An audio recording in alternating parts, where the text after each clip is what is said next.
మహాభారత గ్రంథానికి ఏ ప్రకారంగా గణపతి లేఖకుడయ్యాడో నిన్న తెలుసుకున్నాం. అలాగే మహాభారతంలో ఉన్నటువంటి అంకెల చమత్కారం 18 అంకెకి సంబంధించినటువంటి విషయాల్ని తెలుసుకున్నాం. ఇక ఈ మహాభారత గ్రంథకర్త అయినటువంటి వ్యాస మహర్షి యొక్క జన్మాన్ని గురించి తెలుసుకుంటూ వ్యాస మహర్షికి తల్లి అయినటువంటి ఆ సత్యవతి యొక్క పుట్టుకకి కారణమైనటువంటి ఆ ఉపరిచర వస్తువు యొక్క కథని మనం ప్రారంభం చేశాం. ఉపరిచర వస్తువు తన భార్య అయినటువంటి గిరికకి వేటాడటానికి వెళ్ళిన తర్వాత ఆ వీర్యాన్ని డేగ ద్వారా పంపించడం జరిగింది. అయితే పురుషుడు తన యొక్క వీర్యాన్ని భార్యకి అందించడానికి ప్రయత్నం చేయటం అనేటువంటిది ఈనాడు పురుష వీర్యాన్ని ల్యాబొరేటరీలో నిల్వ ఉంచి జాగ్రత్త చేసి ఆ తర్వాత స్త్రీ గర్భాల్లో ప్రవేశపెట్టడం అనేటువంటిది జరుగుతూ ఉంది. అంటే ఖచ్చితంగా ఇప్పుడు ఏమి జరుగుతుందో అదే ఆనాడు మనకి కథారూపంలో చెప్పడం జరిగింది. అంటే ఇది భవిష్యత్తుకి సంబంధించినటువంటి విషయాన్ని ఆ కాలంలోనే కనిపెట్టడం అనేటువంటిది. ఇక పురుష వీర్యంతో చేప గర్భం దాల్చడాన్ని చెప్పడం జరిగింది. ఇక్కడ ఇది శాస్త్రవేత్తలకి ఓ సూచనగా మనం భావించవచ్చు. అంటే పురుష వీర్యంతో చేప అంటే వర్టిబ్రేట్స్ వెన్నెముక కలిగినటువంటి జంతువుల్లో మొట్టమొదటిది పిసిస్ అంటే చేప. వాటికి కూడా ఈ పురుష వీర్యంతో మరి సంతాన ప్రాప్తి కలగటానికి ఏమైనా వీలవుతుందా అనేది శాస్త్రజ్ఞులైనటువంటి వాళ్ళు పరిశీలన చేయాలి. లేదంటే అది కుదరదు అని అనుకుంటే ఎప్పటికైనా కుదరకపోయినట్లయితే అద్రిక అనేటువంటి అప్సరస అక్కడ చేపగా మారలేదు, చేప రూపంలో ఉంది అని మనం అర్థం చేసుకోవాలి. ఆ చేప రూపంలో ఉందే కానీ ఆమె అప్సరసే కనుక ఇలాగ కూడా మనం భావించవచ్చు. మరి ఇలా ఆ చేప కడుపు నుంచి ఒక బాలుడు ఒక బాలిక జన్మించడం జరిగింది.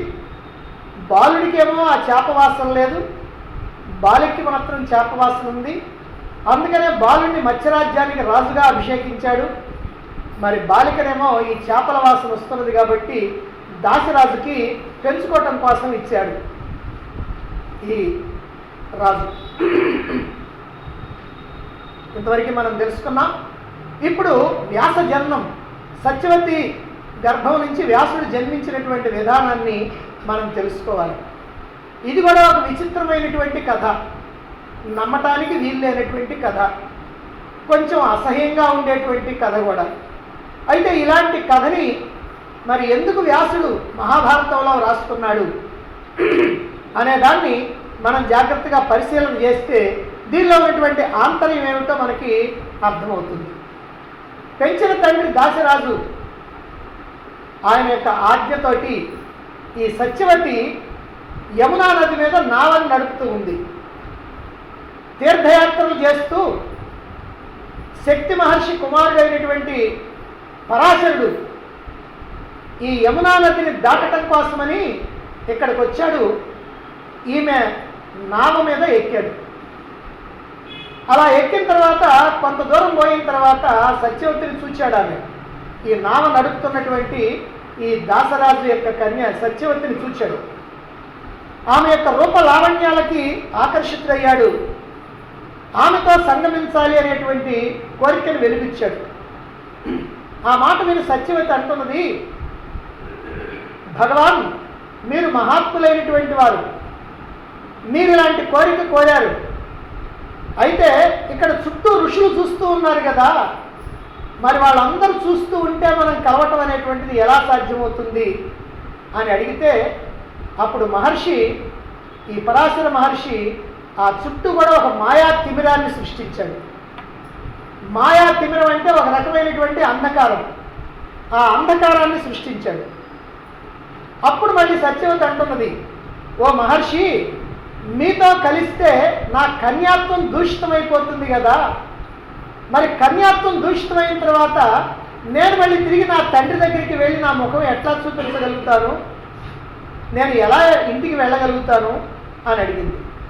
దానికి పరాశరుడు చెప్పాడు, నీ కన్యాత్వం దూషితం కాదు, నీవు ఎల్లప్పుడూ కన్యగానే ఉంటావు, నాతో సంగమించిన తర్వాత కూడా నువ్వు కన్యగానే ఉంటావు. అంతేకాదు నీకేదైనా వరాన్ని ఇవ్వాలనుకుంటున్నాను, నీకు ఏ వరం కావాలనో కోరుకో అన్నాడు.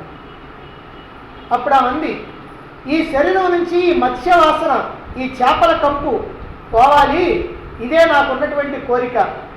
చిన్నతనం నుంచి కూడా ఈ వాసన కారణంగా నేను కొంత అవమానాలు పాలవుతా ఉన్నా, ఈ వాసన కనుక పోతే నేను హాయిగా ఆనందంగా ఉంటాను అన్నది. అప్పుడు మహర్షి ఆమెను అనుగ్రహించి ఆమెతో అంటున్నాడు, ఓ భామిని, ఇక నీ నుంచి అంటే నీ శరీరం నుంచి వెలువడేటువంటి సుగంధం 1 యోజనం దూరం వ్యాపిస్తుంది. నీ దగ్గర ఉన్నటువంటి చేపల వాసన పోవటమే కాదు, ఒక పుష్ప సుగంధం నీ శరీరం నుంచి వెలువడుతుంది. ఆ వెలువడినటువంటి ఆ సుగంధం 1 యోజనం దూరం వరకు వ్యాపిస్తుంది. కాబట్టి ఇది నీకు ఇచ్చేటువంటి వరం. దీని కారణంగా నీకు గంధవతి అనేటువంటి పేరు వస్తుంది, ఎందుకంటే సుగంధ సువాసనలు నీ శరీరం నుంచి వస్తున్నాయి కనుక. అలాగే యోజనం దూరం వస్తాయి కనుక యోజన గంధి అనేటువంటి పేరుతో కూడా నువ్వు పిలువబడతావు అన్నాడు. అలా ఆమె యొక్క సందేహాలన్నీ తీర్చిన తర్వాత, ఆమెకు వరాన్ని ప్రసాదించిన తర్వాత పరాశరుడు సత్యవతితో కలియటం జరిగింది. అప్పుడు సద్యోగర్భంలో అప్పటికప్పుడే శిశువు జన్మించడం జరిగింది. ఇక్కడ కూడా సద్యోగర్భము అని అంటే 2 రకాలైనటువంటి భావాలు ఉన్నాయి. సద్యోగర్భము అని అంటే స్త్రీ పురుషులు కలవటంతో గర్భం రావటం. సాధారణంగా ఎన్నో సందర్భాల్లో కలిసినప్పటికీ గర్భం రావడం మాత్రం ఎప్పుడో జరుగుద్ది. అలా కాకుండా కలవటంతో గర్భం రాస్తే దాన్ని సద్యోగర్భం అని అంటారు. మరొక రకమైనటువంటి భావం ఏమిటంటే సద్యోగర్భం అంటే అప్పటికప్పుడే బిడ్డ జన్మించడం, అంటే 9 మాసాలు 10 మాసాలు మోసేటువంటి పని లేకుండా అప్పటికప్పుడే జన్మించడం. 2 రకాలైనటువంటి భావాలు ఉన్నాయి. కాబట్టి ఈ 2 రకాల్లో మనం దేన్నైనా కూడా స్వీకరించవచ్చు. సరే, ఇప్పుడు సద్యోగర్భంలో అప్పటికప్పుడే జన్మించాడు వ్యాసుడు. మరి అతడు జన్మించగానే తల్లితో అంటున్నాడు, అమ్మా, నేను తపస్సుకు వెళుతున్నాను, అయితే ఎప్పుడైతే నువ్వు పిలుస్తావో అప్పుడు నేను వస్తాను, నీవు కోరినటువంటి కోరికను నేను నెరవేరుస్తూ ఉంటాను. కాబట్టి ఎప్పుడు నేను నీ ఎదుటికి రావాలనుకుంటావో అప్పుడు నన్ను స్మరించు, ఆ క్షణమే నీ ఎదుట ఉంటాను అని చెప్పి తల్లి యొక్క అనుమతి తీసుకొని తపస్సు కోసం వెళ్ళాడు. అతడు బాల్యంలోనే ఈ యమునా నది ద్వీపంలో విడిచిపెట్టబడటం వల్ల ఆయన్ని ఈ ద్వైపాయనుడు అనేటువంటి పేరుతో పిలవటం జరిగింది. అందుకని ఆయన ద్వైపాయనుడు, కృష్ణద్వైపాయనుడు, నల్లగా ఉంటాడు కనుక కృష్ణద్వైపాయనుడు అన్నాడు. ఈ ప్రకారంగా సత్యవతి పరాశరులకి వ్యాసుడు జన్మించడం జరిగింది. అయితే ఇది ఈనాటి వారికి తప్పుగాను అసహ్యకరమైనటువంటిదిగాను కనిపిస్తుంది. ఎందుకనంటే పరాశర మహర్షి వంటి గొప్ప వ్యక్తి చేపల కంపు కొట్టేటువంటి ఒక అమ్మాయిని కామించటం ఏమిటి, అప్పటికప్పుడు పడవ మీదనే వాళ్ళు కలియటం ఏమిటి, ఆయన అంత కామాతురుడా, అంత కామంతో కళ్ళు మూసుకుపోయినటువంటి వాడా అని ఒక విమర్శ వస్తుంది. అయితే తపోధనుల యొక్క తపశ్శక్తుల్ని గురించి, వాళ్ళ యొక్క శాప అనుగ్రహాల యొక్క సామర్థ్యం గురించి, వాళ్ళ యొక్క త్రికాల జ్ఞానం గురించి ఆలోచించలేనటువంటి సామాన్యులు మాత్రమే, అల్పజ్ఞానులైనటువంటి మానవులు మాత్రమే దీన్ని తప్పుగా భావిస్తూ ఉంటారు. అంతే తప్ప వాళ్ళ యొక్క మహాత్మ్యం తెలిసినటువంటి వాళ్ళు మాత్రం అలా తప్పుగా భావించేటువంటి అవకాశం లేదు. అయితే ఒక విషయాన్ని మనం ఇక్కడ జాగ్రత్తగా గమనించాలి.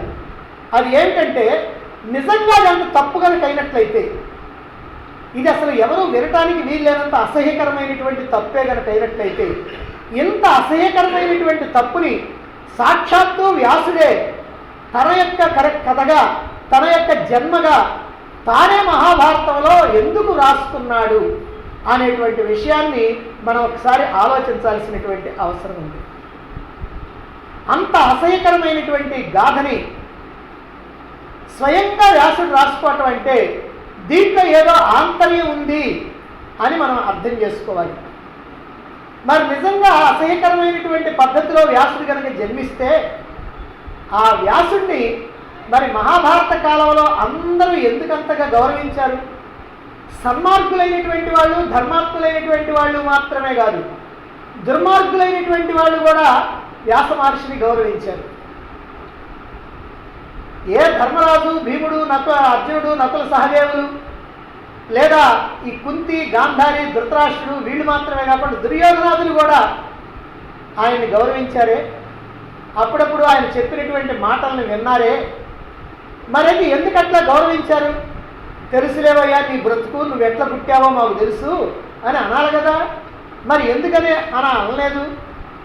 పైగా పరాశర మహర్షిని కానీ సత్యవతిని కానీ ఏ ఒక్కరైనా సరే వేలెత్తి చూపించారా? ఒక్కరైనా సరే తప్పుగా మాట్లాడారా? అక్కడ తప్పుగా మాట్లాడినట్టు మహాభారతంలో మనకి ఎక్కడా కూడా సాక్ష్యం లేదు. ఒక్క శ్లోకం కూడా అలాంటిది లేదు. మరి దీన్ని మనం జాగ్రత్తగా ఆలోచించాలి. ఆయా యుగాల్లో ఉన్నటువంటి మానవులు ఏ ప్రకారంగా ధర్మబద్ధంగా నడుచుకోవాలనో వాటిని తెలియజేసేటువంటి వాటిని ధర్మశాస్త్రాలు అంటారు, వాటినే స్మృతులు అంటారు. అలాంటి స్మృతుల్ని అందించినటువంటి మహానుభావుల్లో మనువు ఒకడు, ఆయన మనుస్మృతిని అందించాడు. యాజ్ఞవల్కుడు ఒకడు, ఆయన యాజ్ఞవల్క స్మృతిని అందించాడు. వాళ్ళిద్దరితో పాటుగా పరాశరుడు ఒకడు, ఆయన పరాశర స్మృతిని అందించాడు. స్మృతి అంటే ధర్మశాస్త్రం, అంటే మానవులందరూ, లోకంలో ఉన్నటువంటి మానవులందరూ ఏ ప్రకారంగా నడుచుకోవాలో తెలియజెప్పేటువంటి ధర్మశాస్త్రాన్ని అందించినటువంటి పరాశరుడు అధర్మంగా ప్రవర్తిస్తాడా? అధర్మంగా ప్రవర్తించాడు. అధర్మంగా ప్రవర్తించినటువంటి వాడికి ధర్మశాస్త్రాలని అందించేటువంటి అర్హత ఉంటుందా? ఆ ధర్మశాస్త్రాలని గౌరవిస్తారా ఎవరైనా అని కూడా మనం ఆలోచించాల్సినటువంటి అవసరం ఉంది. మహాత్ముల యొక్క చర్యలన్నీ కూడా లోక కళ్యాణ కారకాలు అవుతాయే కానీ అల్పమైనటువంటి కామ్యకర్మలు మాత్రం కాదు. ఈ పరాశర సత్యవతి కలయిక వల్ల ఏం జరిగింది? పరమ జ్ఞాన స్వరూపుడైనటువంటి వేదవ్యాసుడు జన్మించాడు. వేదవ్యాసుడు జ్ఞాననిధి, పరమ జ్ఞాననిధి. అదిగో అటువంటి వేదవ్యాసుడు జన్మించాడు. జన్మించి ఏం చేశాడు? కుప్పలు తెప్పలుగా ఉన్నటువంటి వేదమంత్రాలన్నింటినీ కూడా సామాన్యమైనటువంటి మానవులకి కూడా అనుకూలంగా ఉండటం కోసమని వాటిని 4గా విభాగం చేశాడు. ఋగ్వేదం, యజుర్వేదం, సామవేదం, అధర్వవేదం అని 4 వేదాలుగా విభాగం చేశాడు. ఆ 4 వేదాలని లోకంలో విస్తరింపజేశాడు. ఆ తర్వాత 4 వేదాల సారమైనటువంటి మహాభారత ఇతిహాస గ్రంథాన్ని లోకానికి అందించాడు. ఇంకా అనేకమైనటువంటి ధర్మాల్ని సామాన్యమైనటువంటి మానవులకి అందించడం కోసం 18 పురాణాలు రాశాడు. కనుక ఇటువంటి మహాత్ముడైనటువంటి వాడు జన్మించవలసినటువంటి అవసరం ఉంది అని ముందుగానే గ్రహించినటువంటి పరాశర మహర్షి ఆ సత్యవతి ద్వారా ఈ వ్యాస మహర్షికి జన్మనివ్వటం అనేటువంటిది జరిగింది. ఆనాటి మహాత్ముల యొక్క చర్యల్లో ఉన్నటువంటి దోషం ఏమిటా అని మన యొక్క అల్పబుద్ధితో చూడటం కాకుండా ఆ మహాత్ముల యొక్క గొప్పతనం ఏమిటా అని, ఆయా గాథల వెనుక దాగినటువంటి ఆంతర్యం ఏమిటా అని ఆ గాథల్ని మనం లోతుగా అధ్యయనం చేసి చూడాలి. అలా చూసినప్పుడు ఈ వ్యాస మహర్షి యొక్క వృత్తాంతం వెనక దాగి ఉన్నటువంటి అద్భుతమైనటువంటి ఆధ్యాత్మిక రహస్యాన్ని మనం తెలుసుకొని ఆనాటి మహర్షుల యొక్క ఆలోచన విధానం ఎలా ఉండేది, ఆనాటి మహర్షులు ఎంతటి పరమ జ్ఞానస్వరూపులు, ఏ విధంగా కథల ద్వారా చెప్పదలుచుకున్నటువంటి ఆధ్యాత్మిక జ్ఞానాన్ని, ఆత్మజ్ఞానాన్ని మనకి అందించారు అనేటువంటి విషయాన్ని తెలుసుకోవాలి. అంతేకాదు వ్యాస మహర్షి యొక్క అసాధారణమైనటువంటి విద్యా ప్రభావం, అనన్య సామాన్యమైనటువంటి ప్రజ్ఞా దురంధరత్వం ఎటువంటిదో దాన్ని కూడా మనం సూక్ష్మ బుద్ధితో గ్రహించవలసినటువంటి అవసరం ఉంది. మరి వ్యాస జననానికి సంబంధించి అందులో ఉన్నటువంటి ఆధ్యాత్మిక రహస్యం ఏమిటి అనే విషయాన్ని మనం ఇప్పుడు తెలుసుకోవాలి. అలా తెలుసుకోవాలి అని అంటే మనం చేయవలసింది ఏమిటంటే, ఈ వ్యాసుడి యొక్క జననం, సత్యవతి పరాశరులకు జన్మించినటువంటి ఈ జననానికి సంబంధించినటువంటి ఆ కథలో వచ్చినటువంటి పదాలన్నింటినీ కూడా మనం ఒకసారి జాగ్రత్తగా ముందు వాటి అర్థాలు తెలుసుకుందాం, అంతరార్థాలు తెలుసుకుందాం. ఒకటి, సత్యవతి. సత్యవతి అని అంటే ఎవరో ఒక స్త్రీ అని మనం అర్థం చేసుకోవక్కర్లా. సత్యవతి అని అంటే సత్యం కోసం, సత్యస్వరూపుడైనటువంటి పరమాత్మ కోసం పరితపించేటువంటి సాధకుడు, పరమాత్మని అందుకోవాలని పరితపించేటువంటి ఒక సాధకుడే సత్యవతి. రెండవది దాశరాజు. దాశరాజు అని అంటే దశేంద్రియాలకి అధిపతి. మనకు 5 కర్మేంద్రియాలు, 5 జ్ఞానేంద్రియాలు ఉన్నాయి. ఈ 10 ఇంద్రియాలకి అధిపతి అయినటువంటి వాడు ఇంద్రియాధిపతి, ఇంద్రియ నిగ్రహానుగ్రహ సమర్థుడు అని అంటాం. ఈ దాశరాజు అంటే దశేంద్రియాల్ని తన యొక్క స్వాధీనంలో పెట్టుకున్నటువంటి సాధకుడు అని. ఇక మూడవది, యమునా నది మీద నావ నడుపుతూ ఉన్నది సత్యవతి. యమునా నదిలో ఉన్నటువంటి నీరు నల్లగా ఉంటుంది, నలుపు తమోగుణానికి చిహ్నం.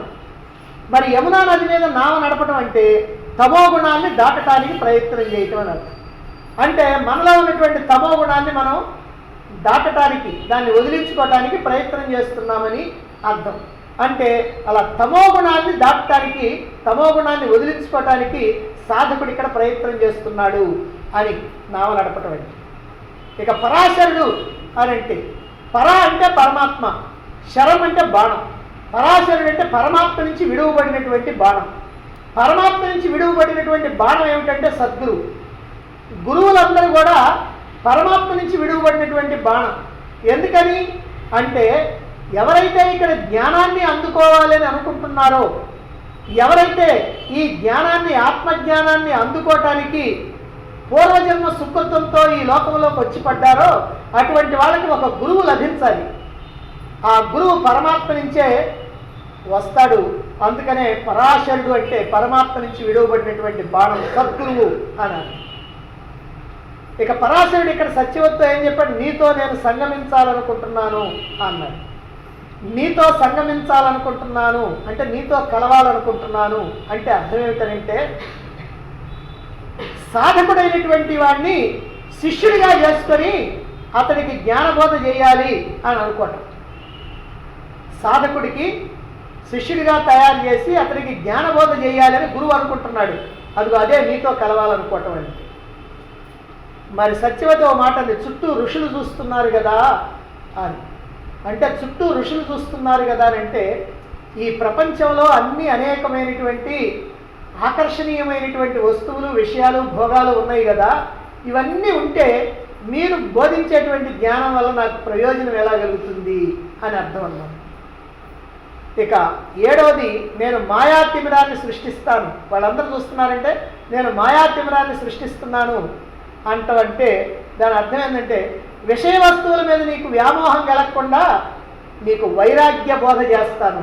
అంటే నీలో వైరాగ్యాన్ని కలిగించడం కోసమని వైరాగ్య బోధని చేస్తాను అని. ఇక ఎనిమిదవది, కన్యాత్వం దూషితం అయితే నేను మళ్ళీ తండ్రి దగ్గరికి ఎలా వెళ్ళగలను అన్నది సత్యవతి.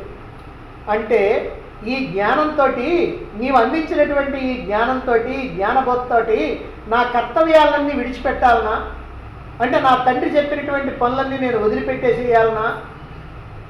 అలా వదిలిపెడితే తండ్రి దగ్గరికి నేను ఎలా వెళ్ళగలను అనే చెప్పినటువంటి మాటకి, నీ కర్తవ్యాలే వదలాల్సినటువంటి పని లేదు అని, నీ కన్యాత్వం దూషితం కాదు అని అంటున్నాడు.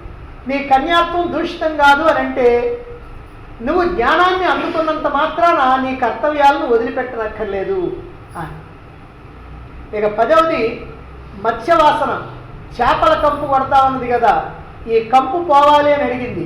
అందుకని ఈ కంపు పోయి సుగంధ సువాసనలు వచ్చేట్టుగా ఆయన అనుగ్రహించాడు.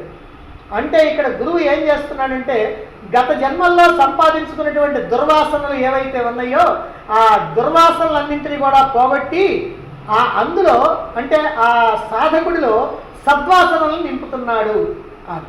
అంటే మంచి వాసనల్ని నింపుతున్నాడు అని. ఇక 11వది, పరాశరుడు సత్యవతితో కలవటం జరిగింది. అంటే పరాశరుడు సత్యవతితో కలవటం అని అంటే ఆ సాధకుడిని తన యొక్క శిష్యుడిగా చేసుకొని అద్భుతమైనటువంటి ఆధ్యాత్మిక జ్ఞానాన్ని, ఆత్మజ్ఞానాన్ని అందించాడు, బోధించాడు అని అర్థం. ఇక సద్యోగర్భంలోనే అప్పటికప్పుడు వ్యాసుడు జన్మించడం అని అంటే అర్థం ఏంటి అంటే అప్పటికప్పుడే వ్యాసుడు జన్మించాడంటే అంటే ఇక్కడ జ్ఞానబోధని గురువు చేస్తూ ఉంటే శిష్యుడు అన్ని అర్హతల్ని పొంది అప్పటికప్పుడు చెబుతూ ఉండగానే ఆ జ్ఞానాన్ని గ్రహించాడు అని అర్థం. అంటే అతడు వ్యాసుడు అంటే జ్ఞానస్వరూపం. కాబట్టి శిష్యుడిలో అప్పటికప్పుడే జ్ఞానం అనేటువంటిది కలిగింది. వ్యాసుడు జ్ఞానస్వరూపుడు కనుక జ్ఞానం అప్పుడే కలిగింది అని అర్థం. మరి ఆయన ఏం చెప్పాడు వ్యాసుడు, నువ్వు ఎప్పుడు స్మరిస్తే నేను అప్పుడు వస్తాను, ఇప్పుడు వెళుతున్నాను తపస్సుకి అని అన్నాడు. అంటే అర్థమైంది, గురుబోధ ద్వారా మనం జ్ఞానాన్ని అందుకుంటే ఈ అందుకున్నటువంటి జ్ఞానం మనకి పూర్తిగా నిలవదు. అంటే తర్వాత గుర్తుండదు. అప్పటికప్పుడు గుర్తుంటుంది కానీ తర్వాత గుర్తుండదు. మరి తర్వాత గుర్తుండాలంటే మళ్ళీ జ్ఞాపకం చేసుకోవాలి, అంటే మళ్ళీ మననం చేసుకోవాలి. ఎప్పుడైతే మనకు లభించినటువంటి జ్ఞానాన్ని మళ్ళీ మనం ఆహ్వానించి మనం ఆ మననం చేసుకుంటామో అప్పుడే అది స్థిరంగా ఉంటుంది, మనకు ఉపయోగపడుతుంది. ఆ విషయాన్నే నువ్వు ఎప్పుడు పిలిస్తే అప్పుడు వస్తాను అన్నాడు వ్యాసుడు. అంటే నువ్వు ఎప్పుడు కనుక రమ్మంటే అప్పుడు నేను వస్తాను అని ఇక్కడ జ్ఞానం చెప్తా ఉంది. అంటే నువ్వు కనుక మననం చేసుకుంటా ఉంటే నేను మళ్ళీ నీకు సొంతం అవుతాను. ఈ జ్ఞానం వల్ల నీవు ప్రయోజనాన్ని పొందవచ్చు అని. కాబట్టి ఈ ప్రకారంగా ఈ ఆధ్యాత్మిక రహస్యాల్ని ఈ కథ నుంచి కనుక మనం గ్రహించినట్లయితే ఇప్పుడు ఆ జరిగినటువంటి కథ మొత్తాన్ని కూడా మనం ఈ వ్యాఖ్యానంతో మనం సరిచూసుకోవాలి. అంటే కథని ఇప్పుడు ఈ భావాలతోటి మనం కథని మళ్ళీ తయారు చేసుకుందాం.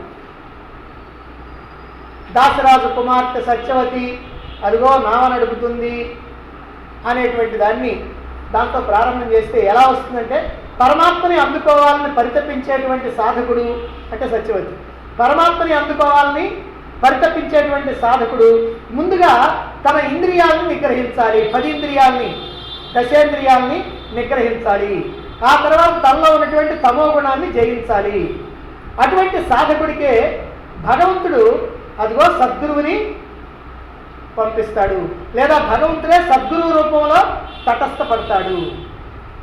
ఆ తటస్థపడినటువంటి సద్గురువు ఏం చేస్తా అంటే, నిన్ను నేను శిష్యుడిగా స్వీకరిస్తాను అని అంటాడు. అయ్యో చుట్టూ విషయ వస్తువులు ఉన్నాయి కదా, అనేకమైనటువంటి భోగాలు ఉన్నాయి కదా, వీటన్నిటినీ ఈ ఆకర్షణలకు లోనైపోతే ఈ జ్ఞానం నాకు ఎలా ఉపయోగపడుతుంది అంటే అప్పుడు సద్గురువు వైరాగ్య బోధని చేస్తున్నాడు అన్నమాట. ఆ వైరాగ్య బోధన చేసిన తర్వాత జ్ఞాన సంపాదన వల్ల ఈ కర్తవ్యాన్ని విడిచిపెట్టాల్సినటువంటి పని లేదు అనేటువంటి విషయాన్ని చెప్పి నీ కర్తవ్యాన్ని నువ్వు యథాప్రకారం నెరవేర్చుకోవచ్చు అని భరోసా ఇచ్చాడు. ఇక అప్పటి వరకు ఉన్నటువంటి శిష్యుల్లో ఉన్నటువంటి అసద్వాసనలు ఏవైతే ఉన్నాయో వాటన్నింటినీ కూడా పోగొట్టి సద్వాసనలతోటి అతని యొక్క మనస్సుని నింపుతాడు గురువు. దాంతో అర్హత కలిగినటువంటి శిష్యుడికి అప్పటికప్పుడే ఆత్మజ్ఞానం కలుగుతుంది. అయితే ఆ జ్ఞానం మళ్ళీ మననం చేసుకుంటేనే మళ్ళీ జ్ఞాపకం ఉంటుంది, మననం చేసుకోకపోతే జ్ఞాపకం ఉండదు. అందుకని మళ్ళీ దాన్ని గుర్తు తెచ్చుకోవటానికి ప్రయత్నం చేయాలి. ఇది వ్యాస జనన గాథ వెనక ఉన్నటువంటి ఆధ్యాత్మిక రహస్యం. ఇదంతా సాధకులైనటువంటి వారికి చక్కగా ఉపయోగించాలి. అయ్యా నువ్వు ఆత్మజ్ఞానాన్ని కనుక పొందాలంటే నువ్వు ఇంద్రియ నిగ్రహాన్ని ఏర్పాటు చేసుకోవాలి. ఆ తర్వాత నీలో ఉన్నటువంటి తమో గుణాన్ని తొలగించుకోవాలి. ఆ తర్వాత విషయ వస్తువుల యొక్క వ్యామోహం నీకు లేకుండా వైరాగ్య భావన నీలో కలగాలి. ఆ తర్వాత నీ కర్తవ్యాన్ని నువ్వు నిర్వర్తించుకుండవచ్చు, నువ్వు భయపడాల్సినటువంటి పని లేదు.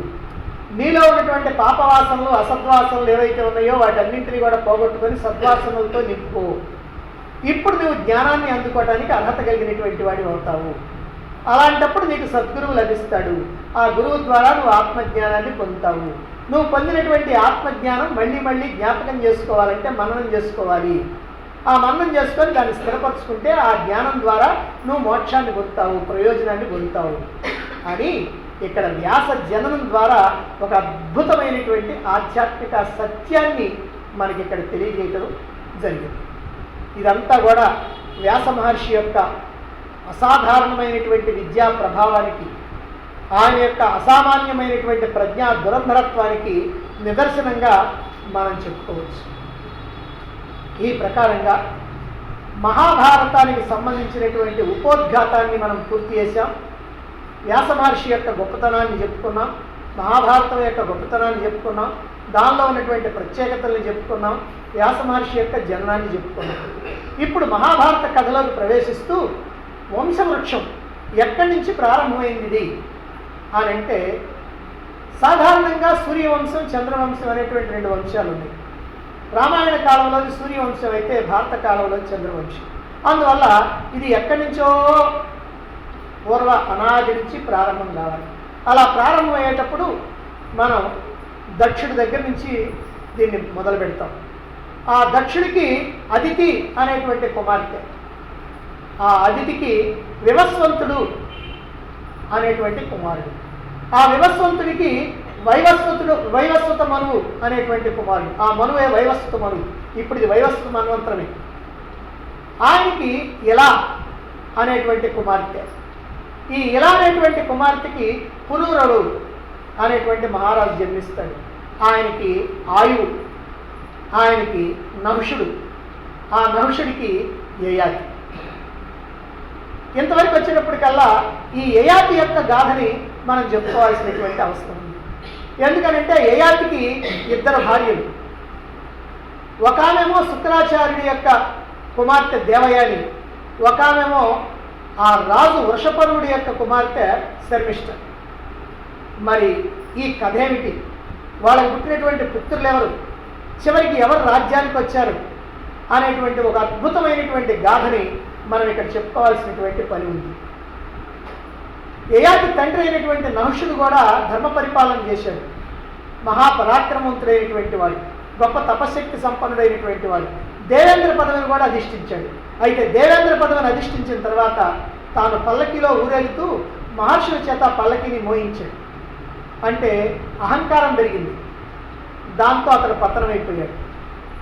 ఈ కథని మనం ఎందుకు తెలుసుకోవాలి అని అంటే, మనకి ఏ రకమైనటువంటి గొప్పతనం వచ్చినా, ఏ రకమైనటువంటి సంపదలు కలిగినా, ఏ రకమైనటువంటి కీర్తి ప్రతిష్టలున్నా, ఎంత గొప్ప గొప్ప పదవుల్లో మనం ఉన్నా అహంకరించకూడదు, ఇతరుల్ని అవమానపరచకూడదు, దానివల్ల పతనం తప్పదు అనేటువంటి విషయం మనకి తెలుస్తుంది. ఇక యయాతి విషయానికి వచ్చినప్పటికల్లా, యయాతి మహారాజుగా ధర్మ పరిపాలన చేస్తూ ఉన్నాడు. ఈ యయాతి మహారాజుకి మరి దేవయాని, శర్మిష్ఠ అనేటువంటి ఇద్దరు భార్యలు ఉన్నారు. ఈ కథ చెప్పగానే మరి ఏమిటా కథ అని జనమేజయుడు అడుగుతాడు. మరి ఈ మహాభారత కథను వినిపిస్తున్నటువంటి వైశంపాయనుడు ఆ జనమేజయుడితోటి ఈ కథని ఇలా చెబుతున్నాడు. దేవతలకి రాక్షసులకి అనేక సందర్భాల్లో యుద్ధాలు జరుగుతూ ఉంటాయి. ఎప్పుడు కూడా దేవతల మీద, అందులో దేవతలకు అధిపతి అయినటువంటి దేవేంద్రుడి మీద యుద్ధానికి బయలుదేరుతుంటారు రాక్షసులు. అలా బయలుదేరి దేవతలు జయిస్తూ ఉంటారు. ఇది సాధారణంగా జరుగుతూ ఉంటుంది.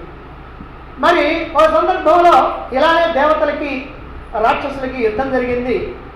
ఆ యుద్ధంలో రాక్షసుల్లో ఎవరైతే చనిపోతారో చనిపోయినటువంటి వాళ్ళందరినీ కూడా రాక్షసుల గురువు అయినటువంటి శుక్రాచార్యుడు మృత సంజీవని అనేటువంటి విద్యతో వాళ్ళని బ్రతికిస్తూ ఉన్నాడు. ఎంతమంది చచ్చిపోయినా వాళ్ళని బ్రతికిస్తూ ఉన్నాడు ఈ విద్యతో. ఎందుకంటే ఆయన దగ్గర మృత సంజీవని అనే విద్య ఉంది. మృత అంటే చనిపోయినా, సంజీవని అంటే బ్రతికించి, చనిపోయినటువంటి వాళ్ళని బ్రతికించేటువంటి విద్య. కానీ దేవతల యొక్క గురువైనటువంటి బృహస్పతి దగ్గర మాత్రం ఆ విద్య లేదు. అందువల్ల దేవతల్లో ఎవరినైనా చనిపోతే చనిపోయినటువంటి వాళ్ళు చనిపోయినట్టుగా పోవటమే. ఈ కారణం చేత ఏమవుతుందనంటే దేవతల యొక్క బలం తగ్గిపోతూ ఉంది, రాక్షసుల యొక్క బలం పెరిగిపోతూ ఉంది. దీంతో రాక్షసులు విజయాలు సాధిస్తున్నారు. ఇలా అనేక సందర్భాల్లో శుక్రాచార్యుని గురువుగా చేసుకొని రాక్షసులు విజయాలు సాధిస్తూ ఉంటే దేవతలంతా కూడా ఏం చేయాలా అని ఆలోచించారు. అందుకని వాళ్ళందరూ కూడా ఒక ఆలోచన చేసి, బృహస్పతి యొక్క ఒక కుమారుడు ఉన్నాడు, అతడి పేరు కచుడు.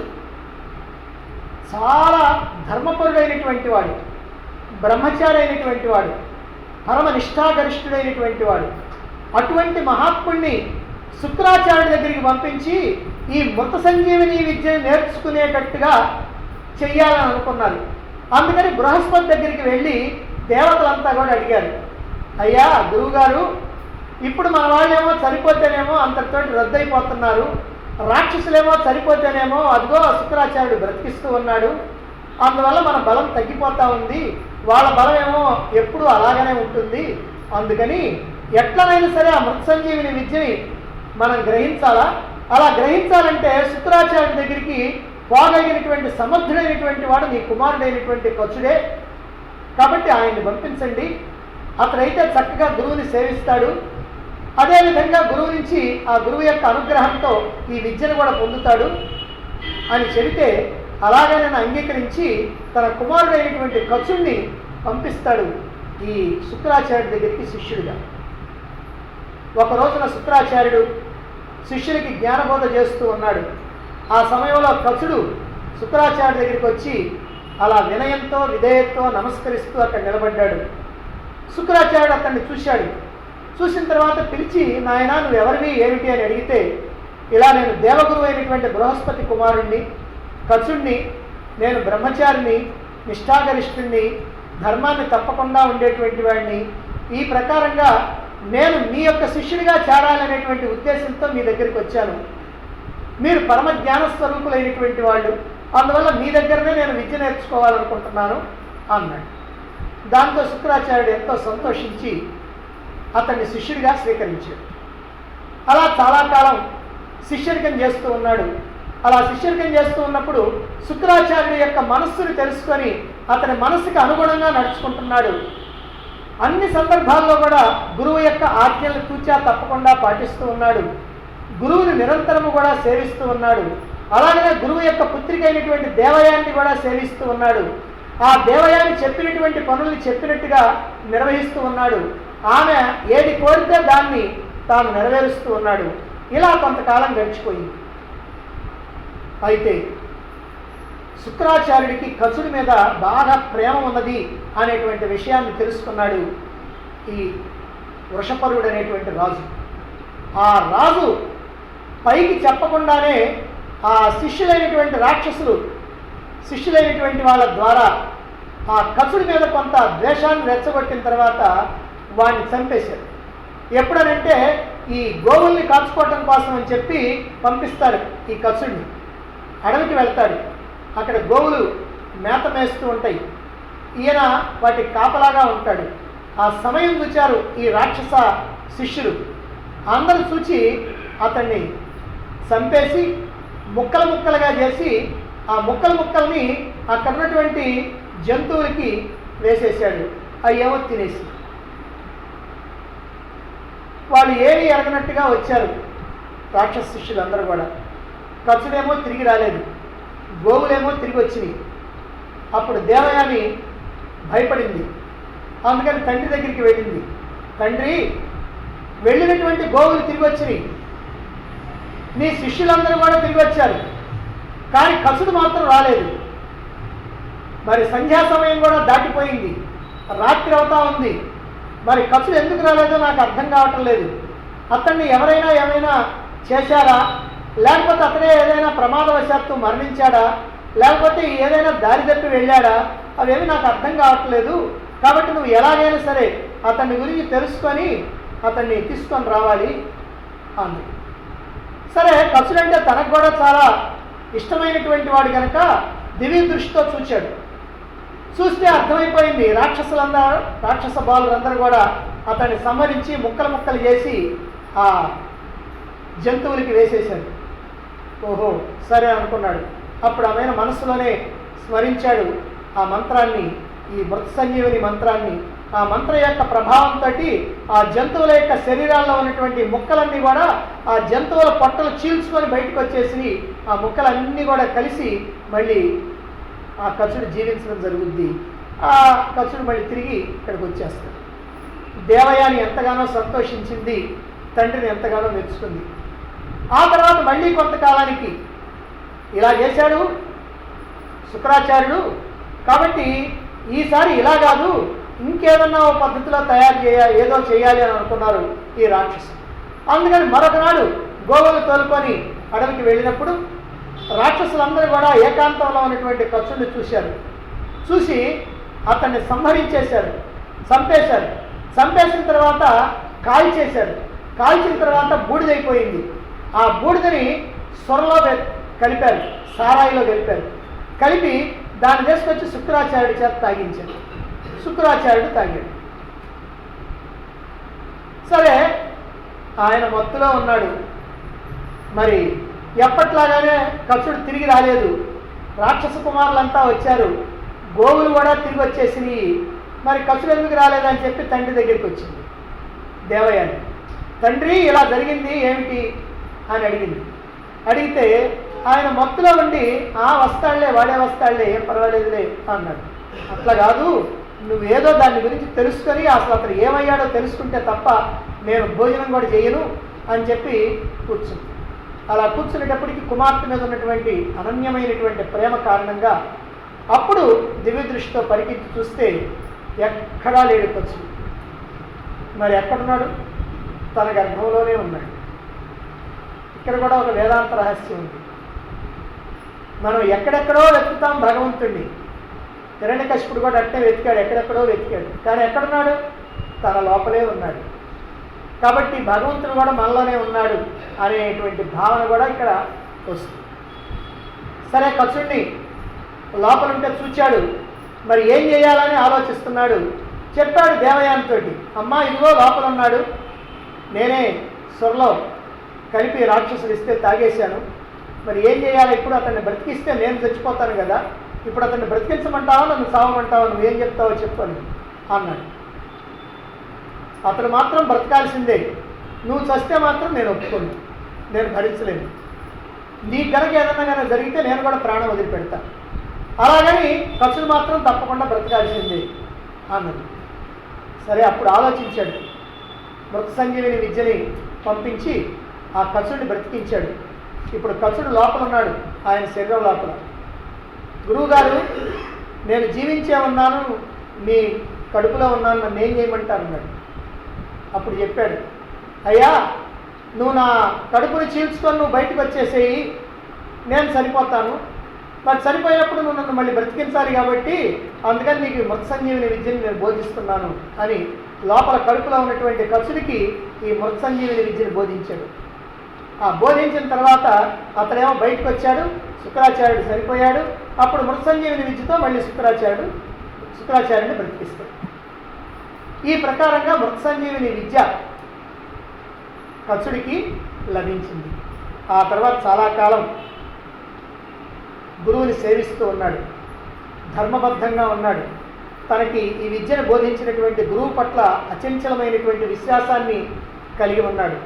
ఇలా చాలా కాలం అయిపోయిన తర్వాత ఒకనాడు గురువుగారి దగ్గర ఆజ్ఞ తీసుకున్నాడు.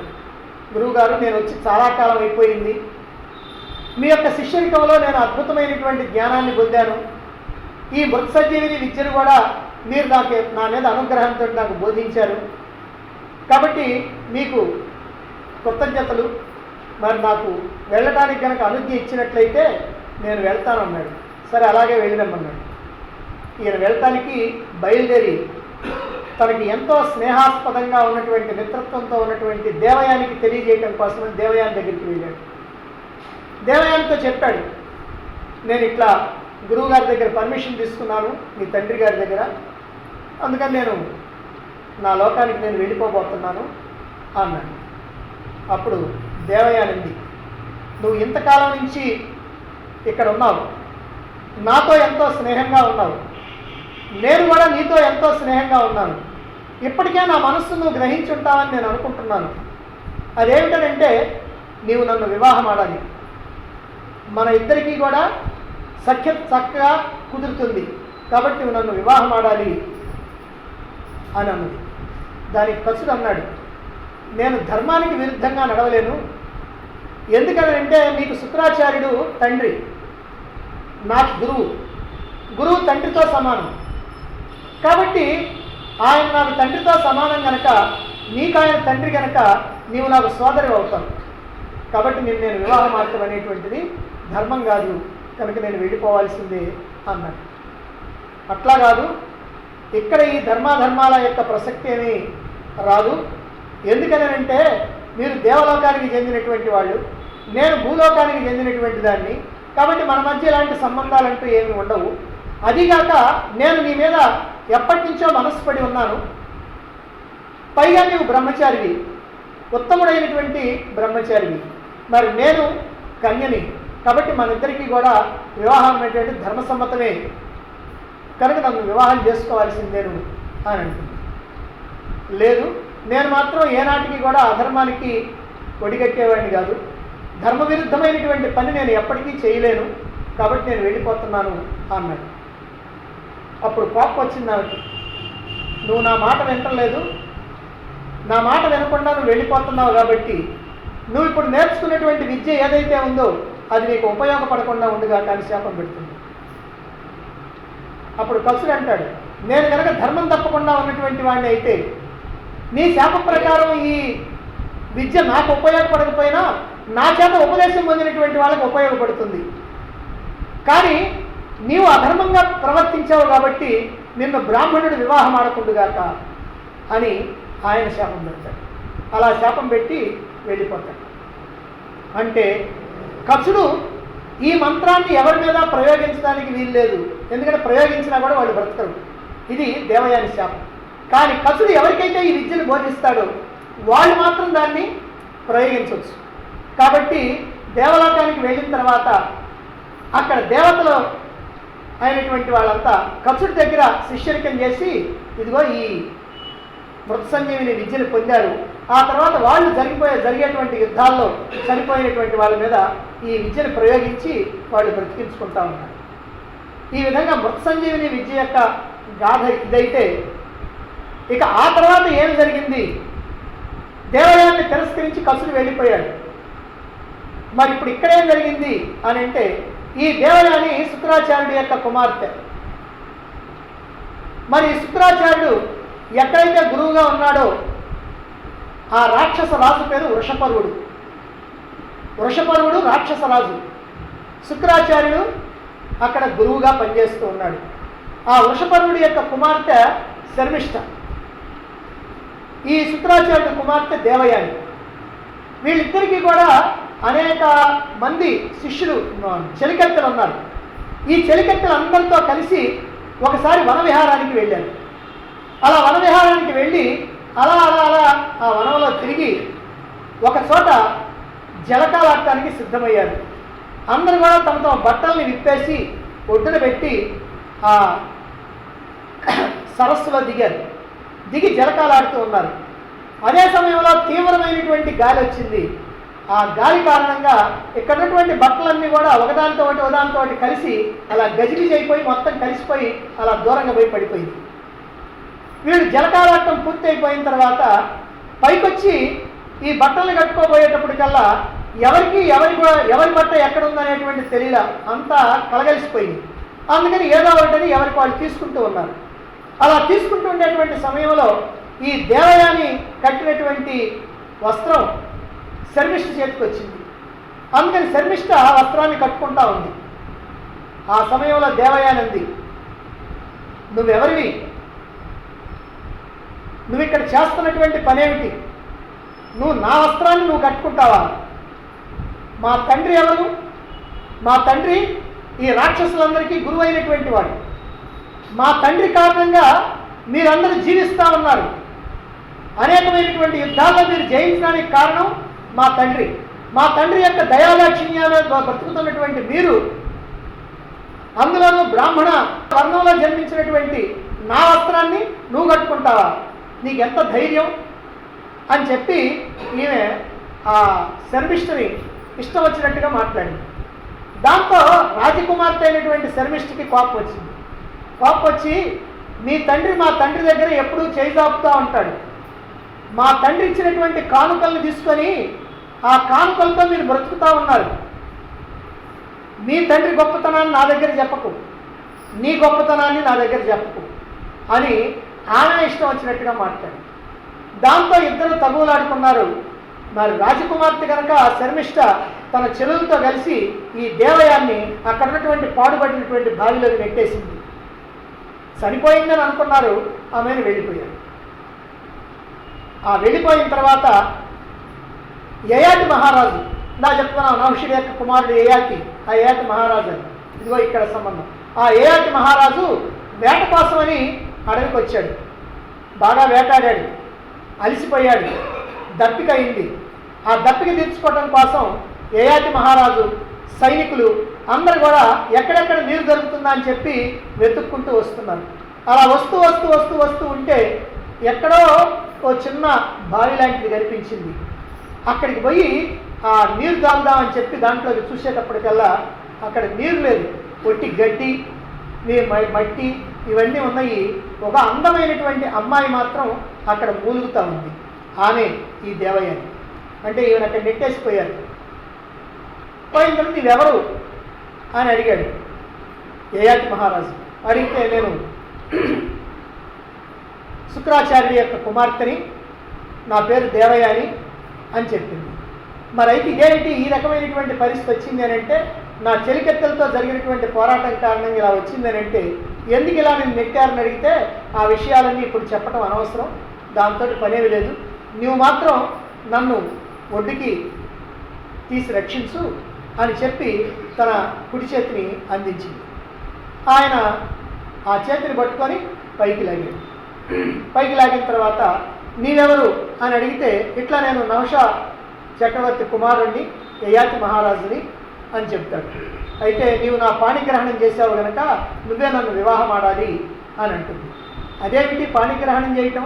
నిన్ను రక్షించడం కోసం నేను చేయించాను, ఆ చేతితో నిన్ను లాగాను, అంతేగాని నేను పాణిగ్రహణం అంటే, స్త్రీ ఒక్కసారి పాణిగ్రహణం చేసిన తర్వాత అతన్నే భర్తగా భావించడం ధర్మం, కాబట్టి నువ్వే నా భర్తవి అని అంటుంది. అప్పుడు యయాతి ఇది అంగీకరించేది కాదు. ఎందుకనంటే నీవు శుక్రాచార్యుడి యొక్క కుమార్తెని, మీరు బ్రాహ్మణ వంశానికి సంబంధించినటువంటి వాళ్ళు, నేనేమో క్షత్రియ వంశానికి సంబంధించినటువంటి వాడిని. అటువంటి నిన్ను నేను వివాహం చేసుకోవడానికి కుదిరే పని కాదు. ఎందుకంటే క్షత్రియుడు బ్రాహ్మణ కన్యని వివాహం చేసుకోకూడదు, బ్రాహ్మణుడు క్షత్రియ కన్యని వివాహం చేసుకోవచ్చు, కానీ క్షత్రియుడు బ్రాహ్మణ కన్యని వివాహం చేసుకోకూడదు. పైగా నీవు శుక్రాచార్యుడి యొక్క కుమార్తె. ఆ శుక్రాచార్యుడి కనుక కోపం వస్తే ఆ కోపాన్ని సహించేటువంటి శక్తి నాకు లేదు, అందుకని నన్ను మాత్రం వదిలేసేయి తల్లి అని చెప్పి ఆయన వెళ్ళిపోతాడు. ఇంకా ఆయనకి కాస్త కోపం ఎక్కువైపోయి ఇక నగరానికి పోకుండా అక్కడే ఉంటుంది, ఆ బావి దగ్గరనే, ఆ వనంలోనే ఉంటుంది. సరే, శుక్రాచార్యుడు ఎదురు చూస్తూ ఉన్నాడు. ఎంతో కాలం, ఎంతోసేపు ఎదురు చూచి ఒక దాగిని కొంత విచారణ చేయడానికి పంపిస్తే ఆమె చిన్నగా ఈ చెలికత్తెల ద్వారా తెలుసుకుంది ఈ విషయం అంతా కూడా. తెలుసుకున్న తర్వాత ఆమె ఇంకా అక్కడే ఉన్నది, ఒక బావిలో నెట్టేసి వచ్చారు, బ్రతుకుందో లేదో కూడా తెలియదు అని తెలుసుకొని ఈ విషయాన్ని శుక్రాచార్యుడితో చెప్తుంది. అలా చెప్పిన తర్వాత శుక్రాచార్యుడు దివ్య దృష్టితో చూస్తాడు. ఆమె జీవించే ఉంది, పైగా బావిలో పాడుపడ్డటువంటి బావిలో లేదు, బయటికి వచ్చే ఉంది, జాగ్రత్తగా ఉంది అని తెలుసుకున్నాడు. అలా తెలుసుకున్న తర్వాత ఆయనే స్వయంగా కొంతమందిని వెంటబెట్టుకొని అక్కడ కుమార్తె దగ్గరికి వెళ్ళాడు. వెళ్ళిన తర్వాత, అమ్మా నీకెందుకు ఈ రకమైనటువంటి పరిస్థితి వచ్చింది? నువ్వు ఏదో చేసుంటావు కాబట్టి నీకు ఈ రకమైనటువంటి దుఃఖం వచ్చింది, కాబట్టి నువ్వు దీని గురించి పట్టించుకోకుండా వచ్చేసేయి, మనం వెళ్దాం అన్నాడు. నేను రాను, నగరంలో అడుగుపెట్టే ప్రసక్తే లేదు.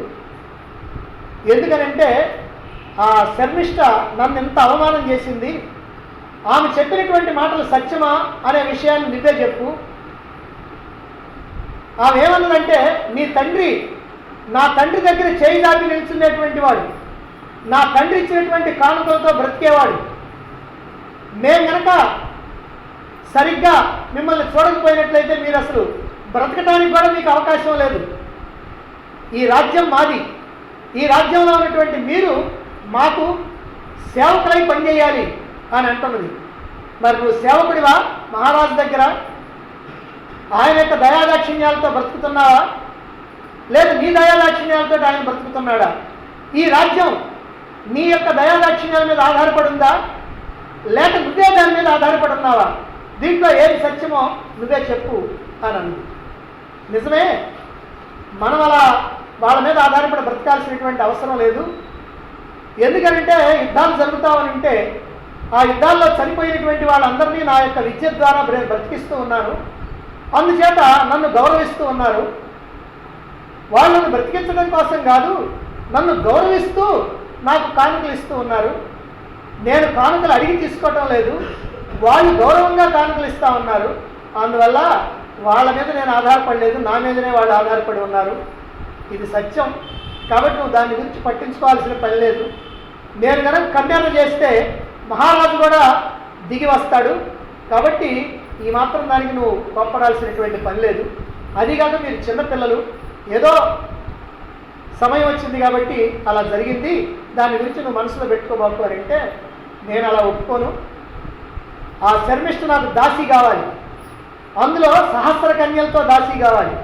అలా దాసి అయినప్పుడే నేను అంగీకరిస్తా, లేకపోతే లేదు అన్న.